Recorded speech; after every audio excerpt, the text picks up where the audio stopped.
যেভাবে আছে এভাবে সব জায়গায় যদি যাই, দেশ বিশে এভাবেই যাই। মানুষ এই লন্ডনের সফরে আমাকে বলছে যে ছোট্ট একটা গোপনের কথা বলেন তো, কি লুঙ্গিতে কোনো রহস্য আছে কি? না, কোনো লুঙ্গিতে কোনো রহস্য নেই। তা আপনি লন্ডনে এসেছেন লুঙ্গি পরে, বিমান থেকে নামছেন লুঙ্গি পরে ঘুরছেন, এটা কেমনে মানাই? এটাতে কোনো রহস্য আছে? বলে কোনো রহস্য না, আমাকে ভালো লাগে। কোনো পোশাক দিয়ে, কোনো কলা কৌশল দিয়ে আমি সম্মান কিনতে চাইনি। খুব বিশ্বাস কাজ করে, সম্মান উপরে আছে। বিশ্বাস করেন, বুদ্ধি দিয়ে যদি রুজি হতো, আমি আব্দুর রাজ্জাক বিন ইউসুফ তারে রুজি পেতাম না। রুজি বুদ্ধি দিয়ে হয় না, উপরে যেভাবে ফয়সালা করে রেখেছে সেভাবে রুজি হয়, এটা আমি বিশ্বাস করি। কৌশল দিয়ে রাজশাহী ডাঙ্গিপাড়ায় 50 বিঘা জমির উপরে প্রতিষ্ঠান হতে পারে না। মসজিদটা 90% জমির উপরে। ডাঙ্গিপাড়া রাজশাহীর মসজিদটা কত শতকের উপরে? 90%। 3000 মানুষ এক স্তরে একবার সালাত আদায় করতে পারে, তার 4 তলা মসজিদ। বিশ্বাস করেন, কৌশল দিয়ে নয় এগুলো। রূপগঞ্জে, ঢাকায় এত জমি, এগুলো কৌশল দিয়ে নয়। কৌশল দিয়ে নয়, বুদ্ধি দিয়ে নয়, চিন্তা ভাবনা দিয়ে নয়। চিন্তা ভাবনাই তো আমি বুঝতে পারি না। আমি বুঝতে পারি যে আপনি ভুল পথে আছেন, রাসূলের পথ নয়। আমাকে বলছে সুলতানগঞ্জে আমার প্রায় 8 বছর 9 বছরের সিনিয়র, যখন আমরা না চলে পড়তে গেলাম তখন ওরা পড়া শেষ করলেন। তো বলছে তুমি এইভাবে করো না, তুমি যেভাবে দাওয়াত দিচ্ছ তো তা আল্লাহ তোমার অন্তরে কহর মেরে দিয়েছে। আমাকে বলছে আমার অন্তরে নাকি কহর মেরে দিয়েছে, মানে উনি যেগুলো করতে চাচ্ছেন সেগুলো আমি পছন্দ করছি না, সেই জন্য আমার অন্তরে কি করেছে আল্লাহ কহর মেরে দিয়েছে। তা আমি এখন যদি বলি তো উনি কষ্ট পাবেন। আপনি আমার সামনে পড়েন তো দেখি আরবি। আপনি যে বললেন যে আমার অন্তরে কহর মেরে দিয়েছে, তো আমি আর এটা বললাম না। ভাইজান, আল্লাহ যেন কহরটা দূর করে দেয়। মাওলানা আহমদুল্লাহ খুব বড় আলেম, বুখারি পড়া, হয়তো মারা গেছেন। ইন্ডিয়ার মানুষ, চাঁপাইনবাবগঞ্জে বাড়ি ছিল। তো দেখতে গেছি শেষের কালে, তো বলছে আমি আব্দুর রাজ্জাক বিন ইউসুফ আপনাকে দেখতে এসেছি। কোন আব্দুর রাজ্জাক? কোন আব্দুর রাজ্জাক? যে জাল জয়ীফ হাদিস লেখে, যে জাল জয়ীফ হাদিস লেখে। জি। তো হাদিস আবার জাল জয়ীফ হয় নাকি? হাদিস আবার জাল জয়ীফ হয় নাকি? হাদিস সব সহি, হাদিস সব সহি। তারপর তো আচ্ছা ঠিক আছে হলো, তো আপনি একটু আমাদের জন্য দোয়া করবেন। কি দোয়া করবো? দোয়া তো তোমরা তুলে দিয়েছো। কি দোয়া করবো? দোয়া তো তোমরা তুলে দিয়েছো। তখন আমি বলছি তাহলে হেদায়েতের দোয়া করেন। হ্যাঁ হ্যাঁ, হেদায়েতের দোয়া করা যাবে, আল্লাহ তোমাদের হেদায়েত করুক, আল্লাহ তোমাদের হেদায়েত। এখন কহর মেরে দিয়েছে, মুখের কথা উনি বললেন, কি করার আছে? সম্মানিত দিনী ভাই বোন, বলছিলাম বিচারের মানুষের পাপ নেকি ওজন হবে। যারা হিন্দু তাদের পাপ নেকি ওজন হবে না, কেননা তাদের নেকি নেই। যারা ইহুদি তাদের পাপ নেকি ওজন হবে না, কেননা তাদের নেকি নেই। যারা খ্রিস্টান তাদের পাপ নেকি ওজন হবে না, কেননা তাদের নেকি নেই। যারা কাদিয়ানি তাদের পাপ নেকি ওজন হবে না, কেননা তাদের নেকি নেই। যারা শিয়া তাদের পাপ নেকি ওজন হবে না, কেন? তাদের নেকি নাই। যারা আকীদায় মাইর খেয়ে গেছে বিশ্বাসে, তাদের পাপ নেকি ওজন হবে না, কেননা তাদের নেকি নাই। পাপ নেকি থাকলে তো দাঁড়ি পাল্লা লাগবে। আল্লাহ তাআলা বলছেন ফালা নকিমু লাহুম ইয়াউমাল কিয়ামাতি ওয়াজনা, আমি ওদের পাপ নেকি ওজন করব না। আমি আল্লাহ ওদের পাপ নেকি ওজন করব না। ওদের কপাল এবং মাথার সম্মুখ ভাগ আর পা ধরে জাহান্নামে নিক্ষেপ করা হবে, তাদের পাপ নেকি ওজন হবে না। সম্মানিত দিনী ভাই বোন, বিচারের মাঠে সবচেয়ে ভারী নেকি সদাচরণের নেকি। বিচারের মাঠে নেকির পাল্লায় সবচেয়ে ভারী নেকি ভালো চাল চলনের নেকি। আগে হাদিস দিয়ে কথাটা প্রমাণ করি। আবু দারদা রাদিয়াল্লাহু তাআলা আনহু বলেন, রাসূল সাল্লাল্লাহু আলাইহি সাল্লাম বলেছেন, ইন্না আসকালা শাইইন ইদাউ ফি মিজানিল মুমিনি ইয়াউমাল কিয়ামা খুলুকুন হাসান। মুমিন পুরুষ নারীর নেকির পাল্লায় সবচেয়ে যেটা ভারী নেকি রাখা হবে, মুমিন পুরুষ নারীর নেকির পাল্লায় সবচেয়ে যেটা ভারী নেকি রাখা হবে, সেটা ভালো চাল চলনের নেকি, ভালো স্বভাবের নেকি, সদাচরণের নেকি। শুনুন, ইবাদতের জগতে সবচেয়ে ব্যতিক্রম ইবাদত হলো সলাত, নামাজ। সলাত এমন একটি ইবাদত যার উপরে নির্ভর করে অন্যান্য ইবাদত। সলাত এমন একটি ইবাদত যার উপরে নির্ভর করে অন্যান্য ইবাদত। পৃথিবীতে ব্যতিক্রম ইবাদত হচ্ছে সলাত। অজু করে সলাত আদায় করতে হয়, পানি নেই, তায়াম্মুম করে করতে হবে। মাটি নেই, অজু ছাড়া তায়াম্মুম ছাড়া সলাত আদায় করতে হবে। সম্মানিত দিনী ভাই বোন, কেবলার দিকে মুখ করে সলাত আদায় করতে হয়, কেবলা বোঝা যায় না, কেবলা ছাড়াই সলাত আদায় করতে হবে। দাঁড়িয়ে সলাত আদায় করতে হয়, দাঁড়িয়ে থাকা যায় না, বসে থেকে করতে হবে। বসে থাকা যায় না, শুয়ে থেকে কেবলার দিকে পা করে সলাত আদায় করতে হবে। পরিষ্কার কাপড় পরে সলাত আদায় করতে হয়, পরিষ্কার নেই, যেই কাপড়ে পেশাব পায়খানা লেগে আছে সেই কাপড়েই সলাত আদায় করতে হবে।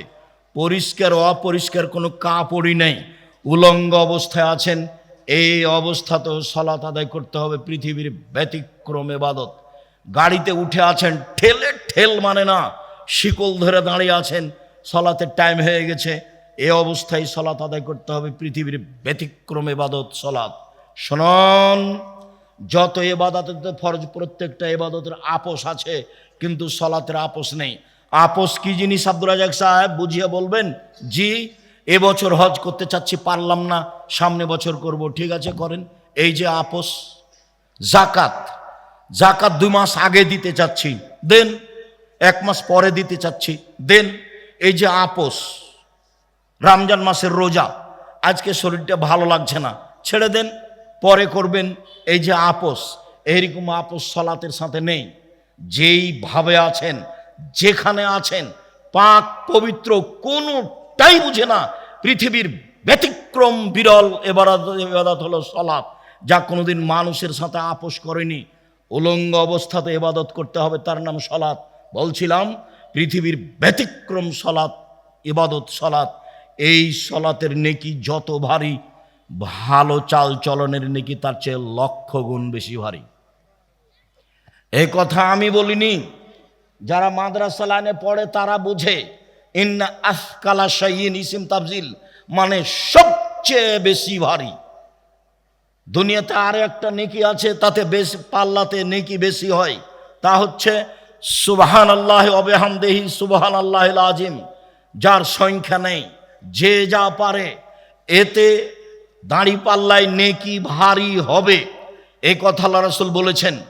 তবে সবচেয়ে ভারী নেকি বলেননি। ইবাদতের জগতে সবচেয়ে দামি ইবাদত সিয়াম, ব্যতিক্রম ইবাদত সিয়াম। বৃহস্পতিবার, সোমবার মানুষের সিয়াম থাকা উচিত। এই 2 দিনে মানুষের পাপ নাকি আল্লাহর কাছে পেশ করা হয়। ইবাদতের জগতে সবচেয়ে দামি ইবাদত হলো সিয়াম। রোজা, সিয়ামের নেকি যত ভারী, সদাচরণের নেকি তার চেয়ে 1000 গুণ বেশি ভারী।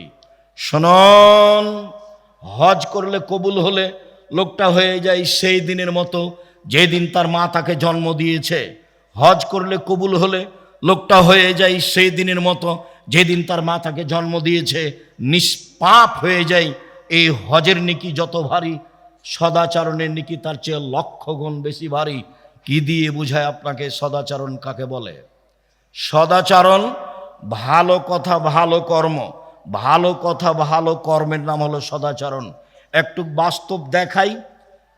আমি এই অটোতে এখানে উঠে বসে আছি, আপনি গাড়িতে উঠতেই লোকটা টান দিয়েছে, তখন আপনি আমার মুখের উপরে এসে পড়ে গেছেন। ও বুঝতে পারেনি, আপনি আমার মুখের উপরে এসে পড়ে গেছেন। তখন আমি বলছি বসেন, বসেন, কোনো সমস্যা নেই, বসেন, বসেন। আর আরেকটা লোক অটোতে বসে আছে, আপনি গিয়ে অটোতে উঠেছেন, উঠতে, বসতে না বসতে লোকটা টান দিয়েছে, তেমনি আপনি তার মুখের উপরে পড়ে গেছেন। তখন বসে থাকা লোকটা বলছে চোখ নাই কপালে, কপালে চোখ নাই, হিসাব করে বসতে পারেন না, হিসাব করে উঠতে পারেন না। আগেরটা আচরণ, পরেরটা আচরণ, বলেন তো কোনটা ভালো আচরণ? তাহলে বুঝি সবাই ভালো আচরণ কাকে বলে। মানুষের বদনাম করে, ক্ষমতা দেখে গীবাত করে ভালো আচরণ টিকে না। জোর করে জমি দখল করে, সারা জীবনটা আমি আইল মাপতে দেখেছি। ধান বপন করা হয়েছে মেপে, কাটার সময়তে মাপা, কত গন্ডগোল। আবার যখন আইল দিচ্ছে, ফাঁড়ি দিচ্ছে ধানের, তখন ওই ফাঁড়ি দেওয়ার সময়তে যে একবারে মাঝামাঝিতে যে থোপটা পড়েছে ওটা নিজের দিকে করে নিয়েছে। আচ্ছা, মাঝামাঝিতে যে থোপটা পড়েছিল নিজের দিকে করে নিয়েছেন, সেটা তো আপনার নয়, সেটা কি হবে? তখনই কি আপনার ভিতরে সদাচরণ আছে? জি না, সদাচরণ নেই। সদাচরণ কাকে বলে? সদাচরণ কি জিনিস সম্মানিত দিনী ভাই বোন? যারা যেখানে আছেন কাজকর্ম বন্ধ করে, দোকানপাট বন্ধ করে, ক্রয় বিক্রয় বন্ধ করে গুরুত্বপূর্ণ আলোচনা শোনার জন্য আন্তরিকভাবে অনুরোধ জানাচ্ছি। যারা বাড়িতে বসে আছেন তারা অন্যায় অপরাধ করেছেন। আর যাদের ভিতরটা একটু দুর্বলতা, কেমন কেমন লাগে, হিংসা হিংসা ভাব, ওই হিংসা করে কোনো লাভ নাই, সরিষা সমপরিমাণ লাভ নাই। আমার জীবনে দুইটা ত্যাগ। এই ছেলে শুনে রাখো, আমার জীবন দুইটা ত্যাগ। জীবন বাজি রেখে চেষ্টা চালাচ্ছি। আমি মানুষের জীবনে কোনোদিন বদনাম করব না। যা হবে হবে। ও যদি আমাকে ধুয়ে ছেড়ে দেয়, আমি তার ব্যাপারে কোনো কথা বলবো না। এটা আমার ত্যাগ।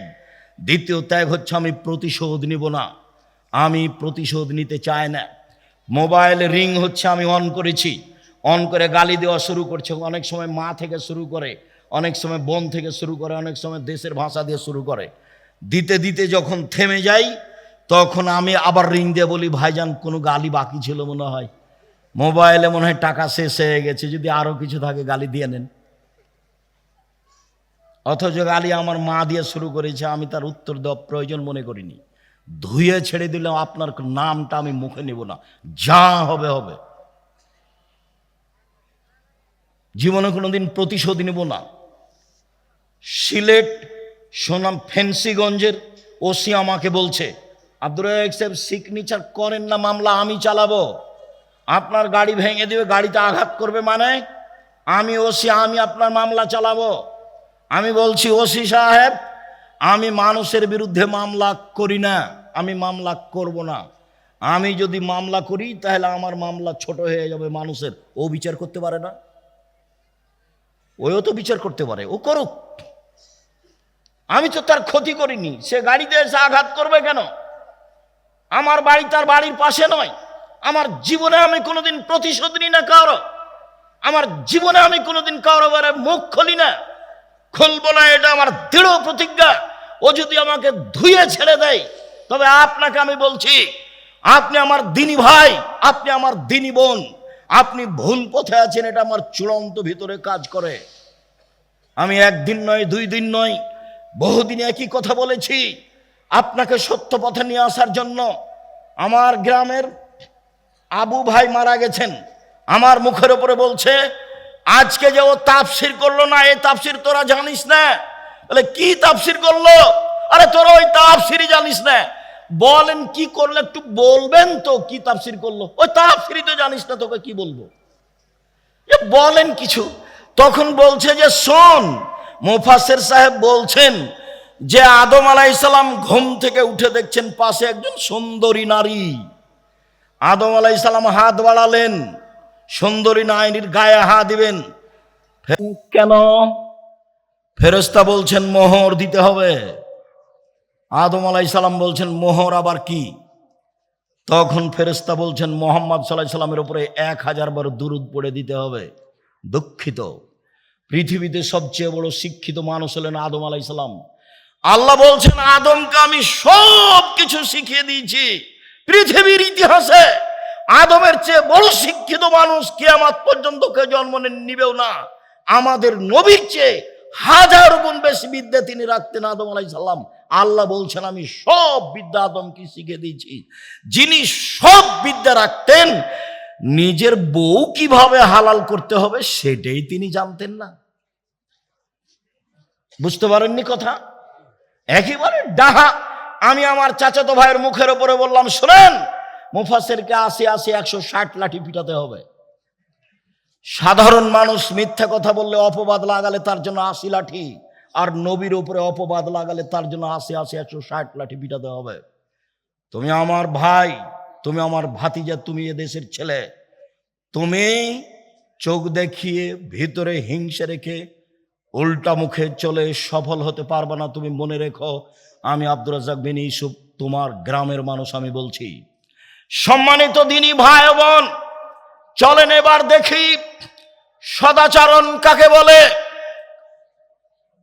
একজন সাহাবী বলেন, সাহাবীগণ আল্লাহর নবীকে জিজ্ঞাসা করলেন, আল্লাহর নবী, মা খায়রু মাতিল ইনসান, মানুষকে যে আল্লাহ নিয়ামত দিয়েছেন তার সবচেয়ে উত্তম কোনটি? দুই হাত আল্লাহর নিয়ামত, এক হাত নেই যার, তাকে জিজ্ঞাসা করলে বোঝা যাবে এক হাতের দাম কতটুকু। দুই পায়ের এক পা নেই যার, তাকে জিজ্ঞাসা করলে বোঝা যাবে নিয়ামত পা কেমন।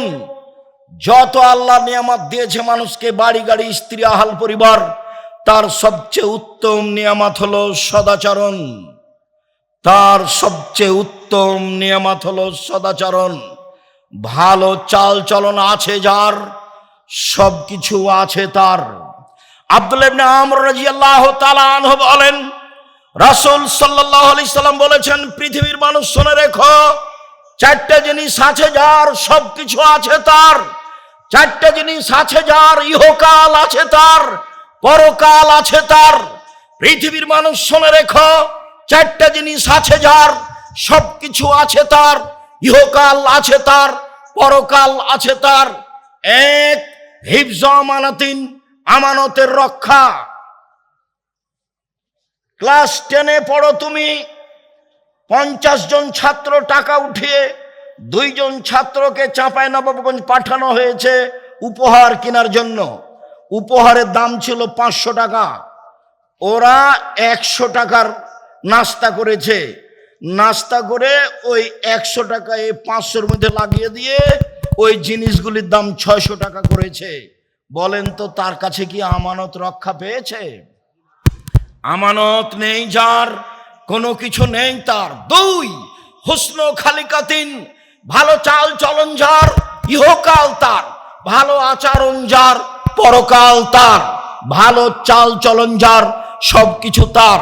3, সিদক হাদিসিন, সত্য কথা যার, সবকিছু তার।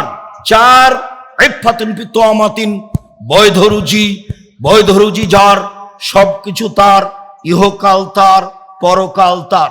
সম্মানিত দিনী ভাই বোন, বলছিলাম সদাচরণ। নওয়াস ইবনে সামান রাদিয়াল্লাহু তাআলা আনহু বলেন, একদা আমি আল্লাহ রাসূলকে জিজ্ঞাসা করলাম, আল্লাহর নবী, মাল বিররু আল ইসম, পাপ কাকে বলে, নেকি কাকে বলে একটু বলেন। আল্লাহর নবী বলেন, তো পাপ কাকে বলে, নেকি কাকে বলে? আপনি একটু ভালো করে বুঝেন। জিজ্ঞাসা হচ্ছে পাপ কি জিনিস আর নেকি কি জিনিস। আল্লাহ রাসূল উত্তরে বললেন, আল বিররু হুসনুল খুলুক, নেকি হলো ভালো চাল চলন। কই, তিনি তো বললেন না নেকি হলো হজ, তিনি তো বললেন না নেকি হলো তাহাজ্জুদ, তিনি তো বললেন না নেকি হলো সিয়াম রোজা। জিজ্ঞাসা করা হলো, আল্লাহর নবী নেকি কি জিনিস? আল্লাহর নবী উত্তরে বললেন, ভালো চাল চলন হলো নেকি। নেকি বলতে ভালো চাল চলনকে বোঝানো হয়। সম্মানিত দিনী ভাই বোন, সদাচরণ এমন একটা জিনিস যা দিয়ে সবচেয়ে দামি জান্নাত পাওয়া যায়। সদাচরণ এমন একটা জিনিস যা দিয়ে সবচেয়ে দামি জান্নাত পাওয়া যায়। এই ছেলে, বসো, একটু ধৈর্যের পরিচয় দাও। গাড়ি অ্যাক্সিডেন্ট হয়েছিল, এই কথাই ঠিক। গাড়ির বাস্তবতা খুবই খারাপ। ড্রাইভার খুব জোরে গাড়ি চালাচ্ছিল, সময়ে পৌঁছিবে সেজন্য।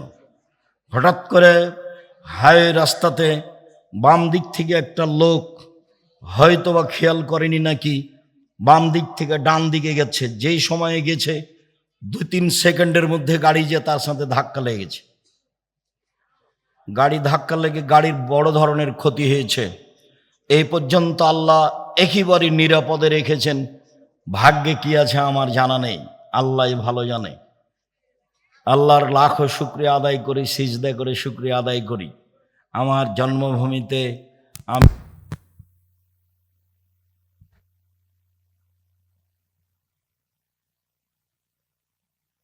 শক্তিমান, তুমি, তোমাকে আমি বিশ্বাস করি তুমি সর্বশক্তিমান।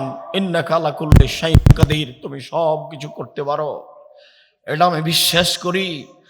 আমি আব্দুর রাজ্জাক বিন ইউসুফ, আমার বিদ্যা বুদ্ধি দিয়ে আমি কোনো কাজ করি না, তোমার বিশেষ রহমতে কাজ করি, এটা আমার বিশ্বাস কাজ করে। 2013 সালের 24শে আগস্ট রোজ মঙ্গলবার 11টার সময় জামিয়া সালাফি হাঁটাবো, বীর হাঁটাবো, রূপগঞ্জ, নারায়ণগঞ্জ, ঢাকা। কাঁঠাল গাছের নিচে বলেছিলাম আমার হাতে টাকা নেই, এ কথাও সত্য। এখানে প্রতিষ্ঠান গড়বে, এ কথাও সত্য। গড়বেই গড়বে, কিভাবে গড়বে তা আমি জানি না, নিশ্চিত গড়বে, অবধারিত গড়বে, গড়বেই গড়বে, ইনশাআল্লাহ গড়বে। সেই প্রতিষ্ঠান অবস্থান করে 100 বিঘা জমির উপরে। কাজে আমি খুব বিশ্বাস করি তোমার রহমতে বেঁচে আছি, তোমার কাছে জোরালো দাবি রাখছি, ভুল ত্রুটি দিয়ে যেন জামে সালাফের ক্ষতি না হয়। তুমি আমার একটা কথা শোনো, তুমি জামিয়া সালাফিকে কবুল করো, যা দিয়ে জাতি তোমাকে চিনবে, যা দিয়ে জাতি তোমাকে মানবে। আমার ভুল ত্রুটির কারণে জামিয়া সালাফের ক্ষতি করো না। তুমি আমার একটা কথা শোনো, আমার মনে বড় সাধ, এই দেশের ছেলে মেয়ে জামিয়া সালাফের মাধ্যমে বাংলা, ইংরেজি, আরবি উন্নত মানের শিক্ষা অর্জন করে জাতির বিরুদ্ধে লড়বে, মুখে কলমে মিডিয়াই। সেভাবে দিন কাটাচ্ছি। জামিয়া সালাফিয়ার সাথে 110টি মাদ্রাসার সম্পর্ক আছে। জামিয়া সালাফের অধীনে এখন 700 মক্তব চলে। কতটি? 700। তেঁতুলিয়া থেকে টেকনাফ পর্যন্ত মক্তব চালার জন্য জামিয়া সালাফি সিদ্ধান্ত নিয়েছে। 2 বছরের মধ্যে 700 মক্তব চলে। 16 থেকে 20,000 পত্রিকা ছাপে। আল ইতেসাম অনলাইন, আল ইতেসাম টিভি আছে, পত্রিকা আছে, কিশলয় পত্রিকা আছে, সালাফে মাজাল্লা পত্রিকা, আরবি পত্রিকা আছে, মাকতাবাতুস সালাফ আছে। কত দিনের খিদমতের ব্যবস্থা আছে জামিয়া সালাফে। এতিম অসহায়দের লালন পালনের ব্যবস্থা আছে। এই জন্য আল্লাহকে বলছি আমার ভুল ত্রুটির জন্য জামিয়া সালাফিয়ার জন্য ক্ষতি না হয়। আর আমি জেনে শুনে সজ্ঞানে কোনো ভুল ত্রুটি করতে রাজি নই। যদি করে ফেলি তুমি আমাকে মাফ করো। আমি একজন সাধারণ মানুষ, তোমার দরবারে ক্ষমা ভিক্ষে চাই। তুমি বড় ক্ষমাশীল, তুমি বড় দয়াশীল। আমি বড় অপরাধী, আমি বড় গুনাহগার। তোমার দরবারে ক্ষমা ভিক্ষে চাই, তোমার দরবারে তাকওয়া সম্মান ভিক্ষে চাই। তুমি কবুল করো। তুমি কবুল করলে কেউ ঠেকাতে পারে না। আল্লাহুম্মা লা মানিয়া লিমা আতাইতা ওয়ালা মুতিয়া লিমা মানাতা। তুমি যা দিবে তা কেউ ঠেকাতে পারে না, তুমি যা দিবে না কেউ তা দিতে পারে না। এইভাবেই তোমাকে বিশ্বাস করি। তোমার নবী মুহাম্মদ সাল্লাল্লাহু আলাইহি সাল্লাম যেভাবে বলেছেন, সম্মানিত দিনী ভাই বোন, সদাচরণে সবচেয়ে দামি জান্নাত পাওয়া যায়। আবু মুসা আশআরী রাদিয়াল্লাহু তাআলা আনহু বলেন, একদা আল্লাহর নবী বললেন, ইন্না ফিল জান্নাতি লা গোরাব, জান্নাতে কতগুলি ঘর রয়েছে। এত উন্নত মানের ঘর, যার বাহির থেকে ভিতর দেখা যায়, ভিতর থেকে বাহির দেখা যায়, খালি টপ টপ টপ টপ করছে, ঝকঝক ঝকঝক করছে, খুব উন্নত মানের পদার্থ দিয়ে তৈরি। সাহাবীগণ বলছেন, আল্লাহর নবী, লেমান হাজেহি, এত দামি ঘর কে পাবে? আল্লাহ রাসূল বললেন, লেমান আলানাল কালামা, যার চাল চলন ভালো, যার স্বভাব ভালো, সেই এই জান্নাত পাবে। হাদিস বুখারী মুসলিম। কি দিয়ে আপনাকে আমি বুঝাই সম্মানিত দিনী ভাই বোন, সদাচারণ যার, সবচেয়ে দামি জান্নাত তার। আরও আপনাকে বলি, ভালো চাল চলন দিয়ে জান্নাতুল ফেরদাউস পাওয়া যায়। দুনিয়াতে এমন কোনো আমল নেই যে আমল দিয়ে সরাসরি জান্নাতুল ফেরদাউস পাওয়া যাবে। 8টি জান্নাতের 8টি দরজার সবচেয়ে দামি জান্নাত, সবচেয়ে দামি দরজা হচ্ছে জান্নাতুল ফেরদাউসের। রাসূল সাল্লাল্লাহু আলাইহি সাল্লাম একদা বলছেন, পৃথিবীর মানুষ শুনে রেখো, আনা যাইবুন বিবাইতিন লেমান তারাকাল মেরাহা ওয়াইন কানা মুহিক্কান। কেউ যদি তর্ক ছেড়ে দেয় সত্য হলেও, এই টিস্যুটা দিয়ে তো, কেউ যদি তর্ক ছেড়ে দেয় সত্য হলেও, হ্যাঁ আব্দুর রাজ্জাক সাহেব এটা বলেছেন, আরে না এটা বলেছেন, আরে না এটা বলেছেন, তখন যদি আপনি বলতে পারেন আসসালামু আলাইকুম, আমি গেলাম, আমি আপনার সাথে তর্ক করতে রাজি নই। মুহাম্মদ সাল্লাল্লাহু আলাইহি সাল্লাম বলেন, যে ব্যক্তি সত্য হলেও তর্ক ছেড়ে দিবে, আমি মুহাম্মদ সাল্লাল্লাহু আলাইহি সাল্লাম তাকে একটা জান্নাতে ঘর নিয়ে দিব। তিনি বলেন, পৃথিবীর মানুষ শুনে রেখো, অবে বাইতিন রাবাজিল জান্নাহ লেমান তারাকাল কিযবা ওয়াইন কানা মাজেহা। মজাক করে হলেও যদি কেউ মিথ্যে না বলে, মজাক করে হলেও যদি কেউ মিথ্যে না বলে, আমি মুহাম্মদ সাল্লাল্লাহু আলাইহি সাল্লাম তাকে জান্নাতে একটা ঘর নিয়ে দিব। তিনি বললেন, পৃথিবীর মানুষ শুনে রেখো, ওয়া আলাল জান্নাত লিমান হাসানা খলকাহু, যে তার চাল চলনকে ভালো করলো, যার স্বভাব ভালো, যার সদাচরণ রয়েছে, আমি মুহাম্মদ সাল্লাল্লাহু আলাইহি সাল্লাম তাকে জান্নাতুল ফেরদাউস নিয়ে দিব। সম্মানিত দিনী ভাই বোন, জান্নাতুল ফেরদাউস পাওয়া যাবে এমন কোনো আমল দুনিয়াতে নেই। তা সালাত হোক, তা হজ হোক, তা যাকাত হোক, তা তাহাজ্জুদ হোক, তা তাসবিহ তাহলিল জিকির আজকার হোক, এমন কোনো ইবাদত নেই যার বিনিময়ে সরাসরি জান্নাতুল ফেরদাউস পাওয়া যেতে পারে। একটাই ইবাদত, তা হচ্ছে সদাচরণ। সদাচরণ দিয়ে আপনি জান্নাতুল ফেরদাউস পাবেন। আবু হুরায়রা রাদিয়াল্লাহু তাআলা আনহু বলেন, রাসূল সাল্লাল্লাহু আলাইহি সাল্লাম বলেছেন, পৃথিবীর মানুষ শুনে রেখো, জান্নাতুল ফেরদাউস সদাচরণ দিয়ে বড় বড় দুইটি নেকি একসাথে হয়।